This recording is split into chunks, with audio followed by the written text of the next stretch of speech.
안녕하세요. 호기심 많은 여러분. 이번에는 심층 지정학에 대한 새로운 분석을 가져왔습니다. 오늘 우리는 겉보기에는 사소해 보이지만 우리가 살고 있는 5세대 전쟁의 핵심을 숨기고 있는 현상을 파헤쳐 볼 것입니다.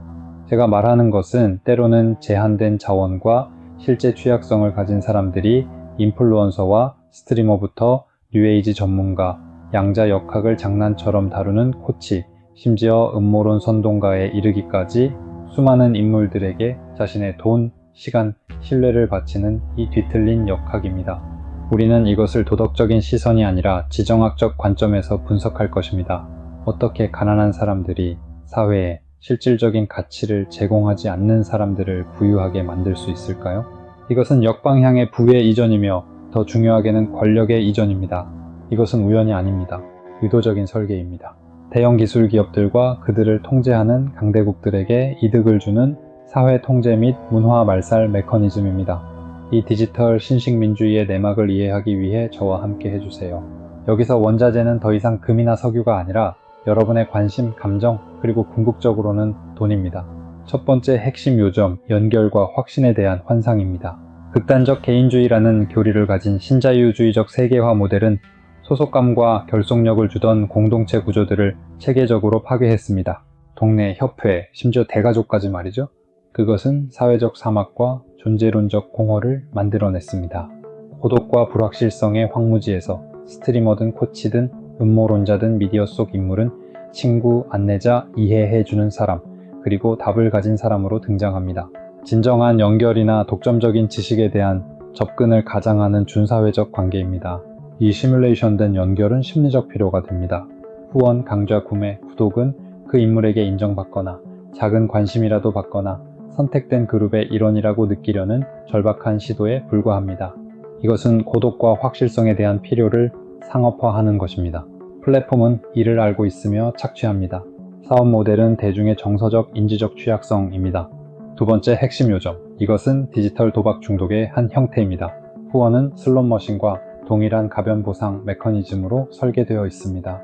소액 후원, 화면 알림, 소리, 스트리머의 인정, 이 모든 것이 중독을 유발하는 자극 반응의 순환입니다.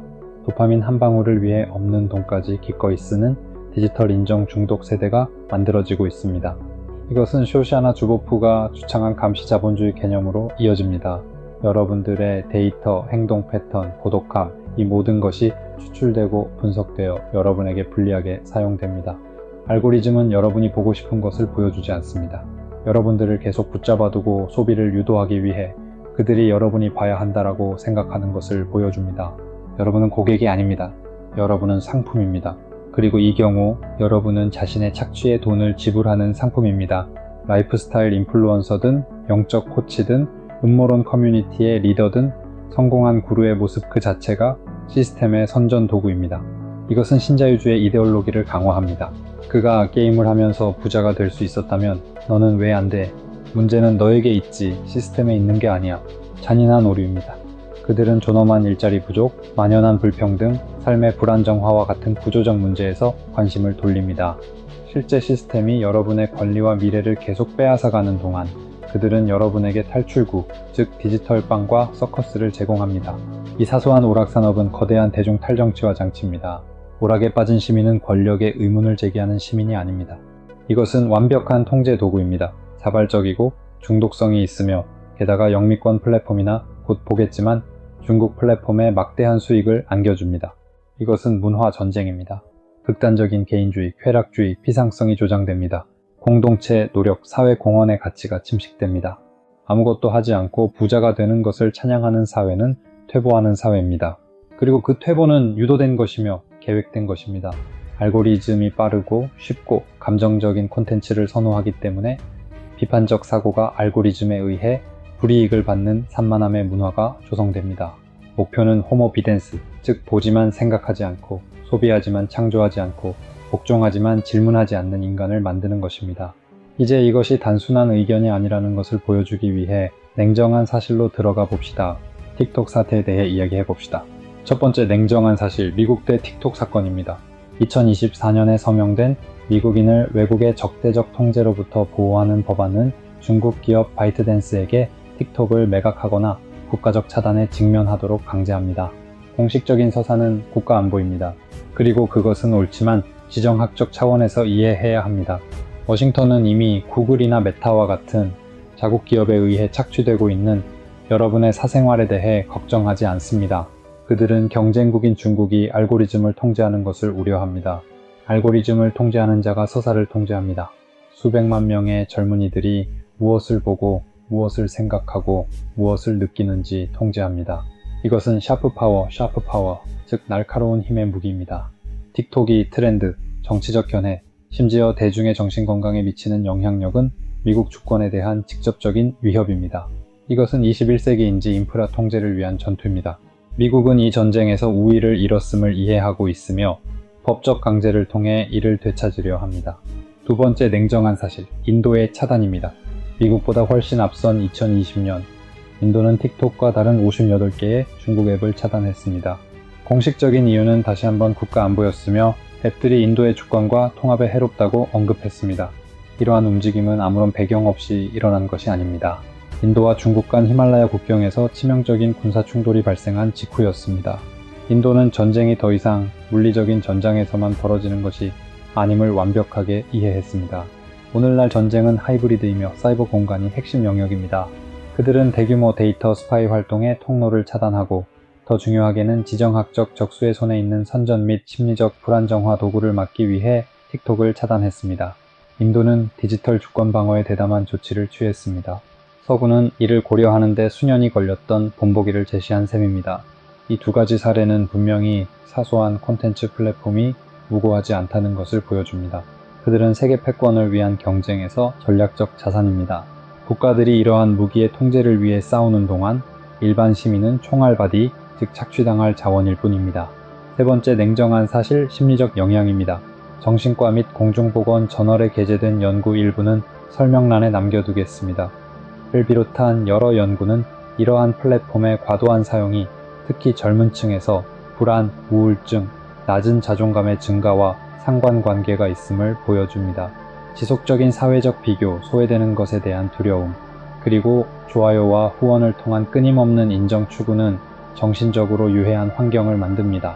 이렇게 가난한 사람들의 돈뿐만 아니라 심리적 행복까지 빼앗깁니다. 그들에게는 실제로는 고독과 소외라는 질병을 악화시키는 임시방편이 팔립니다. 이것은 완벽한 사업입니다. 문제를 만들고 고립, 그 다음 가짜 해결책을 팔면서 준사회적 연결, 경제적, 정신적 대가를 요구합니다. 문제의 규모는 너무나 커서 소리 없는 공중보건 위기가 되었지만 미래사회 통합의 파괴적인 결과를 초래합니다. 이제 언제나처럼 깊이 생각하지 않고 예측 가능한 공격을 퍼부을 댓글러들이 있을 것입니다. 우리가 먼저 대응해 봅시다. 첫 번째 반론, 질투해서 그러는 거야. 너도 그 돈 벌고 싶잖아. 라고 말할 사람들을 위한 설명입니다. 저는 이렇게 답합니다. 이것은 인신공격의 오류입니다. 사람을 공격하여 주장을 무효화하려는 유치한 시도일 뿐입니다. 여기서 우리는 개인을 분석하는 것이 아니라 권력 시스템을 분석합니다. 우리의 접근 방식은 구조적입니다. 철수나 영희 같은 특정 스트리머에 대한 이야기가 아닙니다. 기술 기업들이 설계한 착취 구조와 그 지정학적 영향에 대한 이야기입니다. 시스템적 분석을 개인적인 질투와 혼동하는 것은 범주 오류입니다. 일화와 현상 나무만 보고 숲을 보지 못하는 것입니다. 이 논쟁이 한 개인의 성공이 아니라 국가 주권과 국민의 정신 건강에 관한 것임을 이해하는 날, 그날 우리는 대화할 수 있을 것입니다. 그동안 그러한 주장은 추상적 사고 능력의 부족과 자신을 조종하는 시스템에 대한 순진한 방어를 드러낼 뿐입니다. 두 번째 반론, 좌파, 공산주의자, 불평분만자 같은 고전적인 비난입니다. 분명히 말씀드립니다. 20세기에 좌파와 우파라는 범주는 21세기에 다극화된 세계를 분석하는 데 있어 완전히 구식입니다. 오늘날 진정한 구분선은 세계주의자와 주권론자 사이에 있습니다. 국가 없는 기업의 이익을 옹호하는 자들과 민족 국가의 이익을 옹호하는 우리들 사이에 말이죠. 국민을 외국의 심리적 조작으로부터 보호하는 것이 좌파적입니까? 그렇다면 미 국방부와 인도 정부의 전략가들도 좌파겠군요. 얼마나 터무니없는 일입니까? 이 분석은 이데올로기에서 시작된 것이 아니라 지정학과 국익수호에서 시작되었습니다. 마르크스에 대한 이야기가 아니라 주권에 대한 이야기입니다. 그러한 비난을 사용하는 것은 현실을 직시하지 않기 위한 연막일 뿐입니다. 그들이 옹호하는 모델은 물질적 자원뿐만 아니라 인지적 자원까지 복종시키고 착취하는 모델이라는 현실 말입니다. 눈을 뜨세요. 오늘날의 전쟁은 더 미묘합니다. 그리고 여러분이 시대착오적인 꼬리표로 싸우는 동안 강대국들은 여러분의 정신을 재설계하고 있습니다. 세 번째 반론, 자유주의자들의 전형적인 주장, 각자 원하는 곳에 돈을 쓸 자유가 있다입니다. 이것은 가장 위험한 오류입니다. 개인의 자유라는 아우라를 두르고 있기 때문입니다. 하지만 우리가 말하는 자유는 어떤 자유입니까? 우리는 심리학자와 신경과학자들로 이루어진 전문가 집단이 설계한 인공지능 알고리즘에 의해 조건화되고 유도되고 조작되는 자유에 대해 이야기하고 있습니다. 이것은 슬롯머신 앞에 도박 중독자나 마약 앞에 중독자가 가진 자유와 같습니다. 뇌의 화학적 보상 시스템에 의해 납치된 자유입니다. 진정한 자유는 완전한 정보, 의식, 그리고 강압의 부재를 필요로 합니다. 이러한 플랫폼에서는 그 어느 것도 존재하지 않습니다. 자유의지는 공허 속에서 작동하지 않습니다. 자신보다 당신의 약점을 더 잘 아는 기술들에 의해 체계적으로 해킹당하고 있습니다. 여기서 자유를 주장하는 것은 개인이 선택할 자유가 아니라 기업이 착취할 자유를 옹호하는 것입니다. 네 번째 반론, 아무에게도 해를 끼치지 않아 그냥 오락일 뿐이야 라는 순진한 주장입니다. 피해는 개인적이고 즉각적인 것이 아니라 집단적이고 장기적인 것입니다. 시스템적 피해입니다. 햄버거 하나로는 죽지 않으니 정크푸드가 해롭지 않다고 말하는 것과 같습니다. 피해는 사회적 기반의 침식입니다. 사소한 것의 문화 조성입니다. 젊은 층의 탈정치화입니다. 데이터 착취의 정상화입니다. 피해는 정신질환의 증가입니다. 실질적인 가치를 생산하지 않는 기생적인 경제의 생성입니다. 피해는 인지주권의 상실입니다. 외국 세력이나 기업이 우리 미래 세대의 뇌를 형성하도록 허용하는 것입니다. 이 피해를 부정하는 것은 극도의 근시안적 사고입니다. 21세기 전쟁은 인간 정신의 전장에서 승패가 결정된다는 것을 이해하지 못하는 것입니다. 대규모 사회 공학 무기에는 무해한 것이 아무것도 없습니다. 절대적으로 아무것도 없습니다. 요약하자면 가난한 사람들이 부유한 스트리머에게 후원하는 현상은 자선 행위나 자유의지의 발현이 아닙니다. 그것은 고독이 상업화되고 심리적 취약성이 비즈니스 모델이 되는 전 지구적 규모의 사회공학 작전의 결과입니다. 이는 하이브리드 전쟁과 디지털 신식민주의의 발현으로 주변부에서 핵심부로 자원돈, 데이터, 관심이 추출되어 핵심부를 부유하게 만듭니다. 그것은 대중에게 디지털 아편으로 진정제를 투여하고 그들의 미래를 해치하는 대규모 탈정치화 및 사회 통제 작전입니다. 미국과 인도와 같은 강대국들의 틱톡에 대한 조치에 대한 냉정한 사실들이 이를 확인해 줍니다. 이것은 고도의 지정학적 문제이자 국가 안보 문제입니다. 질투도 아니고 공산주의도 아닙니다. 디지털 시대 권력의 현실에 대한 냉혹한 분석입니다. 여러분 스스로에게 던져야 할 질문은 이것입니다. 여러분이 몇 시간 동안 사소한 것을 보고 돈을 바치는 것으로 누가 이득을 얻는가? 답은 스트리머가 아닙니다. 그는 단지 잘 보상받는 졸병일 뿐입니다. 진정한 승자는 뒤에서 글로벌 사회를 마음대로 매핑하고 형성하는 거대 기술 기업과 정보 기관들입니다. 깨어나는 것이 필수적입니다. 디지털 위생을 발전시키세요. 우리 삶을 지배하는 알고리즘에 의문을 제기하세요. 우리는 우리 민족을 위한 디지털 주권을 요구해야 합니다.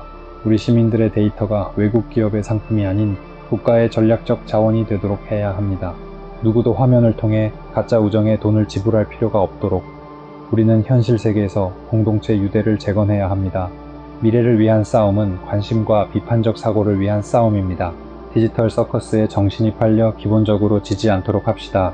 관심 가져주셔서 감사합니다. 밀도 높은 분석이었지만 필요했습니다. 우리는 현대 전쟁의 복잡성이 우리를 무관심하게 만들도록 허용해서는 안 됩니다. 우리는 디지털판에서 강대국들이 어떤 패를 들고 있는지 제시했습니다. 이제는 여러분이 생각할 차례입니다. 아래에 댓글을 남겨주시길 바랍니다. 높은 안목으로 토론해주세요. 쉬운 비난에 빠지지 마세요. 주장하고 질문하세요. 조작과 싸우는 유일한 방법은 우리 자신의 비판적 사고를 발휘하는 것입니다. 누구도 여러분 대신 생각하게 하지 마세요. 다음 분석에서 뵙겠습니다. 자유로운 사고와 주권국가의 영광을